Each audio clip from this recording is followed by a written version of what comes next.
మహాశివరాత్రి సందర్భంగా పెద్దపల్లి పట్టణంలోని మడ్ల రామలింగేశ్వర స్వామిని దర్శించుకున్నారు ఎంపీ గడ్డం వంశీకృష్ణ.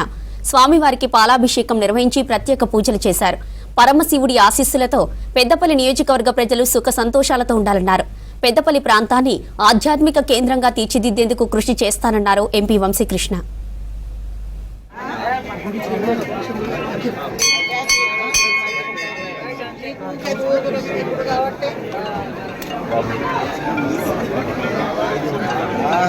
ఆలయానికి ఈరోజు రావడం జరిగింది.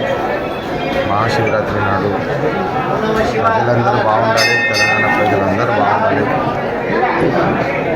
కష్టాలు ఏదైతే ఉన్నాయో అన్నీ నశించుకోవాలని చెప్పి ఈరోజు భగవాన్ని ప్రార్థించడం జరిగింది.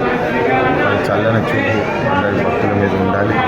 అందరూ క్షేమంగా వచ్చి దర్శనం చేసుకొని కుటుంబాలు, తెలంగాణ ప్రజలు 4 కుటుంబాలు అందరూ సంతోషంగా ఉండాలి, అభివృద్ధి బాటలో వెళ్ళాలని చెప్పి ఈరోజు ప్రార్థన చేసుకోవడం జరిగింది. దేవుడు చల్లని చూపు అందరి మీద ఉండాలని చెప్పి కోరుకుంటూ మహాశివరాత్రి శుభాకాంక్షలు అందరికీ ధన్యవాదాలు.